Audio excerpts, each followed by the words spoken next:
हर पल आपके साथ। नमस्कार, स्वागत है आपका हर पल न्यूज में। मैं हूं आपके साथ सुमन पाल।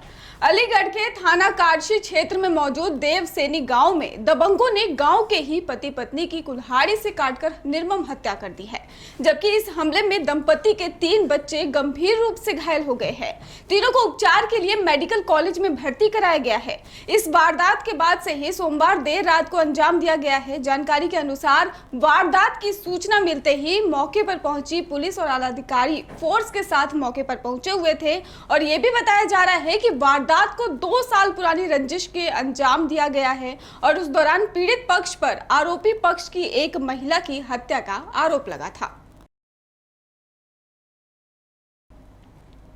चंदोसी कोतवाली क्षेत्र अंतर्गत भगवती विहार बाईपास कॉलोनी की रहने वाली एक महिला के द्वारा अपने पति, ससुर और देवर पर गंभीर आरोप लगाए गए थे, जिसका महिला के पति के द्वारा खंडन किया गया है और कहा गया है कि दबाव बनाने के लिए फर्जी मुकदमे दर्ज कराए गए हैं। महिला के पति का कहना है कि इस मुकदमे में फैसले का दबाव बनाने के लिए पत्नी के द्वारा पीड़ित पति और उसके भाई और पिता पर छेड़छाड़, दुष्कर्म और कई कृत्य जैसे गंभीर आरोप लगे हैं और इसके साथ ही महिला के द्वारा मुकदमा पंजीकृत करवाया गया है।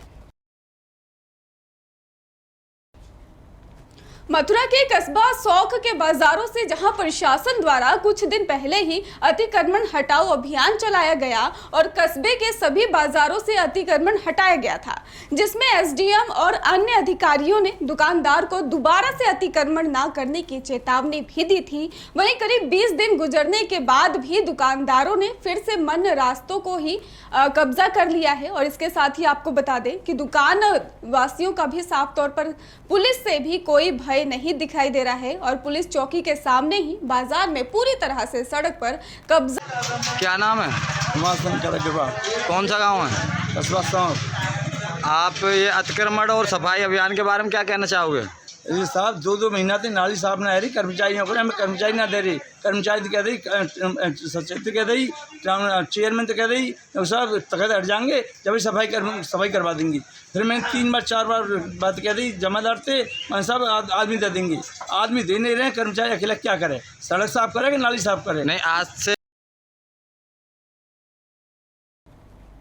इटावा जनपद के सदर तहसील क्षेत्र के अंतर्गत नौरंगाबाद चौराहे पर सफाई अभियान चलाया गया है। आपको बताते चले कि सदर विधायक सरिता भदौरिया ने ही कहा है कि बरसात से पूर्व इटावा शहर को नीट एंड क्लीन करने के इरादे से सफाई अभियान कर रहा है और जिससे हर जगह स्वच्छता रहेगी तो मच्छर नहीं होंगे और डेंगू, मलेरिया जैसी बीमारियों से भी बचा जा सकेगा।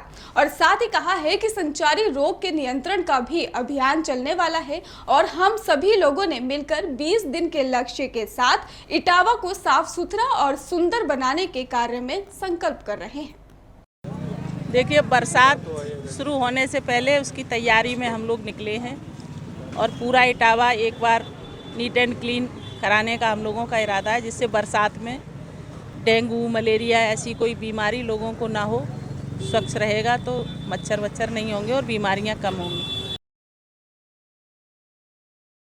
मथुरा के थाना कोतवाली क्षेत्र अंतर्गत नए बस स्टैंड और उस समय एक बड़ा हादसा होने से बच गया है। आपको बता दें कि जब एक बड़ा कैप्सूल बॉडी टैंकर ही रेलवे पुल के नीचे जा फंसा और गनीमत रही कि टैंकर ज्यादा स्पीड में नहीं था, अन्यथा नुकसान के अलावा हादसा बड़ा हो सकता था।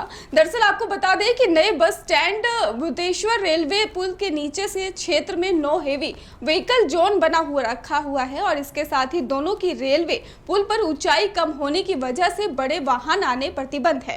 लेकिन जब एक कैप्सूल टैंकर जो था वो वहां से गुजरने लगा, रेलवे पुल के नीचे पहुंचा तो रेलवे की लगी गाटरों को तोड़ते हुए ही चालक जबरन पुल के नीचे से ही टैंकर को निकालने लगा। लेकिन पुल की ऊंचाई कम होने से टैंकर रेलवे पुल में ही बुरी तरह फंस गया और जिससे मौके पर अफरा तफरी मच गई और बड़ा घटना होने से बच गया।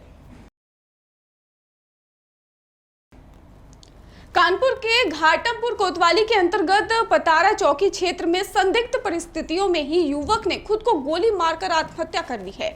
जानकारी के अनुसार मानसिक उलझनों के कारण ही युवक ने घर के बाहर तमंचे से खुद को गोली मारकर आत्महत्या की है। वहीं घटना की सूचना मिलते ही मौके पर पहुंची पुलिस ने मामला दर्ज कर कार्रवाई शुरू कर दी है। पुलिस ने शव को पोस्टमार्टम के लिए जिला अस्पताल में भी भर्ती करवा दिया है। बस्ती जिले के गौड़ थाना क्षेत्र के अंतर्गत संदिग्ध परिस्थितियों में मिला मजदूर का शव। आपको बता दें कि जानकारी के अनुसार कहा जा रहा है कि टेनी चौकी क्षेत्र के सुल्तानपुर गांव के सामने FCI के गोदाम का निर्माण हो रहा है। उसी गोदाम के निर्माण में 3 महीने पहले छत्तीसगढ़ से बस्ती 29 वर्षीय सुनील पुत्र खुशी राम कार्य कराने वाली संस्था सचिन बिल्डर्स कंपनी के माध्यम से बस्ती जिले में आया और रुक कर काम कर रहा था और इसके साथ ही मंगलवार की सुबह संदिग्ध परिस्थितियों में उसका शव पड़ा हुआ मिला और घटना की सूचना मिलते ही आपको बता दें कि मौके पर पुलिस पहुंची और मामले की छानबीन में जुट गई है। फिलहाल इस बुलेटिन में इतना ही। आप देखते रहिए हर पल न्यूज।